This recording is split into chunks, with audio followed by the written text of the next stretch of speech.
mais um hack na história do Bitcoin. O Bitcoin em si não sofreu nenhum tipo de abalo, a não ser uma leve queda nos preços. Fala galera, boa noite pessoal, tudo na paz? Pessoal, esse vídeo aqui está sendo muito repercutido nas redes sociais, onde muitos usuários de carteira Cold Card, carteira fria de Bitcoin, teve seu saldo 100% drenado. E aí tá aqui o Bruno Perini, um maximalista aí, muito inteligente, que está no mercado cripto aí, se eu não me engano, desde 2014. Ele é um cara muito experiente e tá aí. Vamos ouvir um pouco da matéria. Poderia inclusive ser muito maior quando você pensa na magnitude do que aconteceu, não em termos de valores, mas em termos de confiança. Mas ganhou destaque desde sexta-feira um ataque hacker que até o momento em que eu gravo esse vídeo, esse número ele pode aumentar, ele mexeu com 1.367,05 bitcoins, o que daria Muita coisa, viu? algo em torno de 86 milhões de dólares, de cerca de 4.500. Ouviu? Muito dinheiro, pessoal. Mais de 85 milhões de dólares. Muita coisa.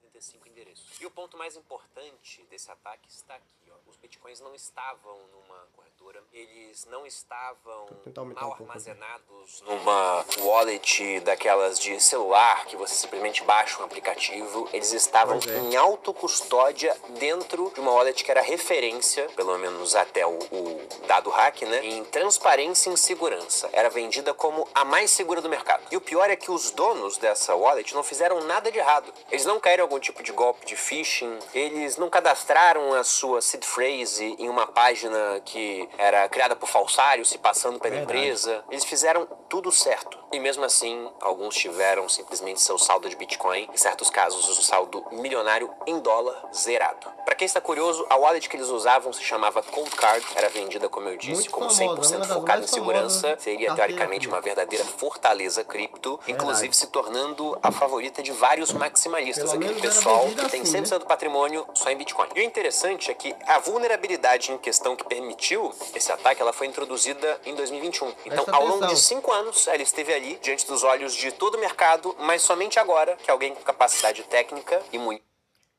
Percebeu, galera? 5 anos essa carteira tava com esse problema aí de entropia, né? Seria as frases semente que dá acesso ao seu Bitcoin muito vulnerável.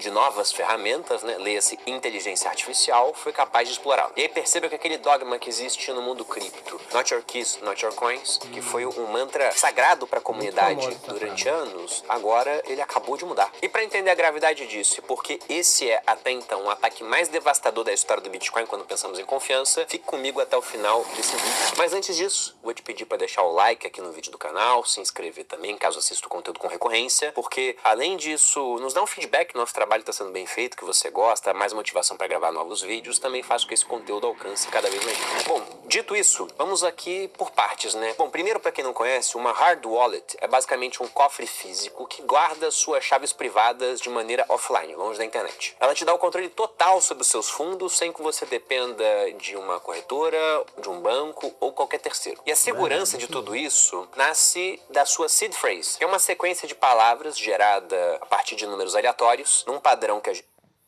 Lembrando, viu, pessoal, essa seed phrase que ele cita aí, se você tiver uma carteira fria, nunca compartilhe com ninguém. Jamais. Faça longe de qualquer pessoa, câmeras.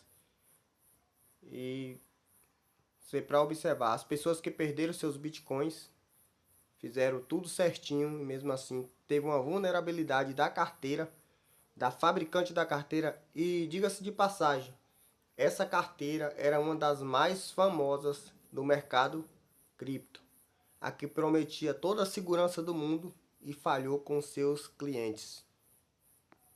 a gente chama de BIP, Bitcoin Approval Proposal 39, que substituiu longos, como se fossem endereços PIX de números e letras aleatórias, maiúsculas e minúsculas, por algo muito mais paletável, que é uma análise combinatória de 12 ou 24 palavras dentro de 2048 possíveis. E para se gerar essa seed phrase, o padrão é que são necessários 128 bits de entropia. Entenda-se aqui entropia como aleatoriedade, né? Verdade. Isso seria um número tão gigantesco de... Seria o número correto de bits, ou próximo de confiante, né?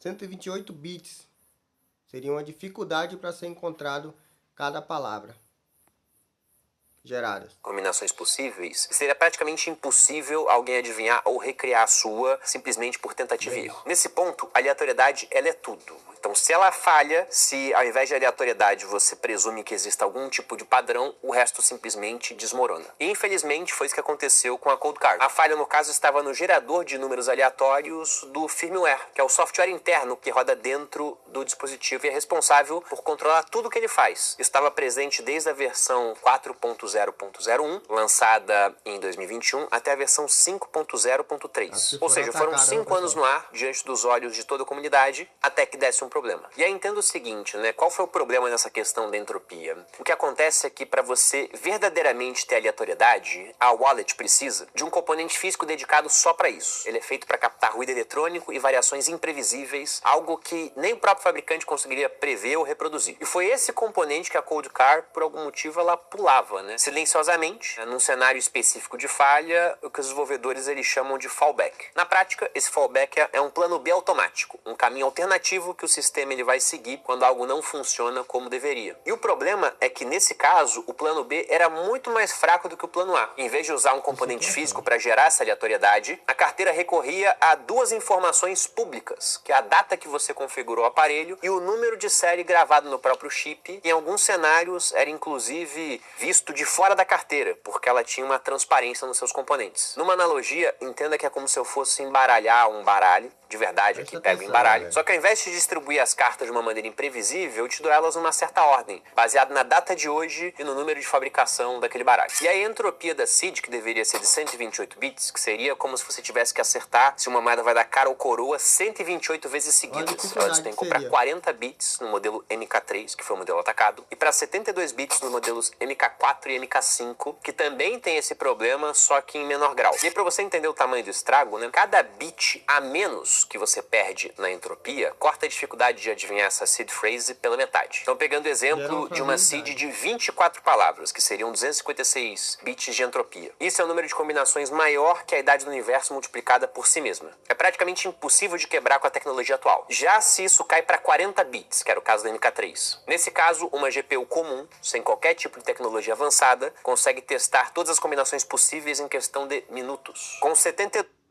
que ele falou aqui? Com os computadores normais você conseguiria quebrar, não precisa nem computação quântica, que nem muitos falam aí. Ou seja, uma fragilidade tão grande que a maior fabricante que prometia ser a maior protetora de seus bitcoins, de seu patrimônio, foi a que falhou. E várias pessoas perderam dinheiro e ainda vai continuar perdendo, porque muitos não acompanham o canal. Comprou, guardou e esquece. Acha que está protegido. Aí vai levar entre semanas a anos, mas ainda é vulnerável, só que é mais numericamente forte, né? E aí por isso não é coincidência que o atacante tenha focado justamente nos modelos MK3, que era esse cofre com a fechadura mais fraca. Mas pode ser que tenha gente tentando quebrar MK4 e MK5 e vai demorar semanas, meses, alguns anos para isso acontecer. Então se você ainda tem saldo numa carteira da Cold Card, o mais interessante, não precisa nem ver o vídeo até o final, né? É mover isso o mais rápido possível, já que não há nem como fabricante fazer algum tipo de atualização agora,